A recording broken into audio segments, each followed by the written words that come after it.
Hello viewers, இது உங்கள் அறுசுவை அப்டேட். இன்னைக்கு நம்ம பார்க்க போகிறது ஒரு சிம்பிளான ஸ்வீட் ரெசிபி. எப்பவுமே நம்ம ரவை வச்சு தான் கேசரி பண்ணுவோம். இன்னைக்கு சம்ப ரவை வச்சு கேசரி பண்ண போகிறோம். இது நல்லா ஹெல்த்தியாகவும் ரொம்ப டேஸ்டாகவும் இருக்கும்.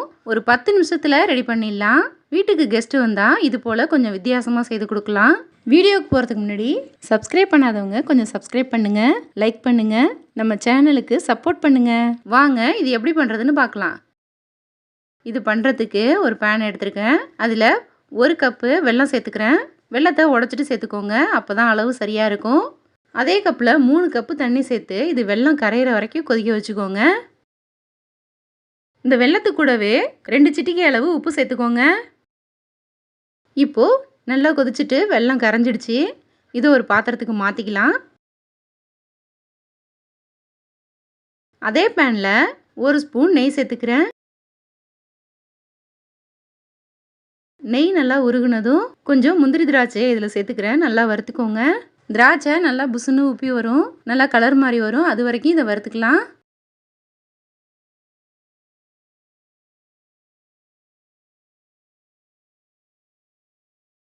இப்போது நல்லா வறுபட்டுடுச்சு. இதை வேற ஒரு பாத்திரத்துக்கு மாற்றி வச்சுக்கிறேன்.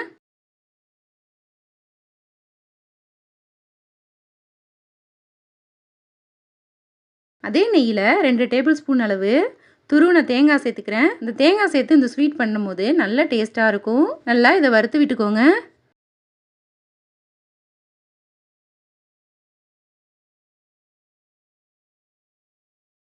இப்போது தேங்காய் நல்லா வறுபட்டுடுச்சு. இது கூடவே வெல்லம் இருந்தால் அதே கப்பில் 1 கப்பு சம்ப ரவை எடுத்துருக்கேன், அதை சேர்த்துக்கிறேன். இதையும் சேர்த்துட்டு நல்லா வறுத்துக்கலாம். நம்ம சம்ப ரவை வறுபட்டதும் கொஞ்சம் வெள்ளை வெள்ளையாக கலர் மாதிரி வரும். அது வரைக்கும் இதை வறுத்துக்கலாம்.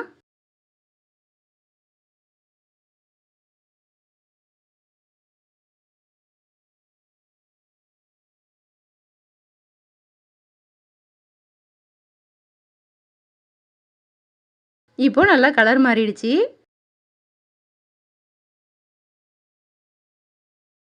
நம்ம காய்ச்சி வச்சுருந்த வெல்லத்தை இதில் வடிகட்டிட்டு சேர்த்துக்கோங்க.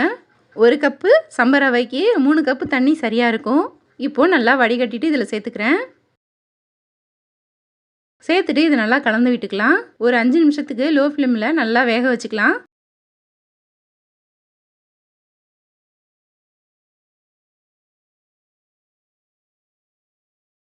இப்போது 5 நிமிஷம் ஆயிடுச்சு. திறந்து பார்க்குறேன்.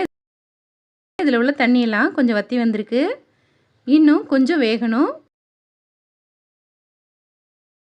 திரும்பவும் மூடி போட்டு மூடி வேக வச்சுக்கலாம்.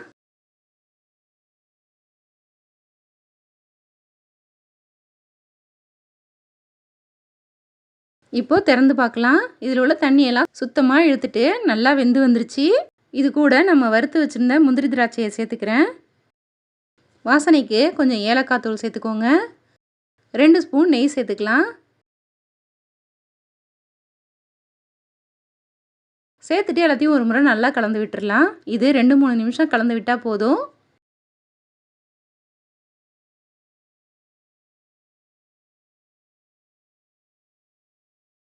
இப்போது நம்மளோட சம்பா ரவை கேசரி சூப்பராக தயாராகிடுச்சு.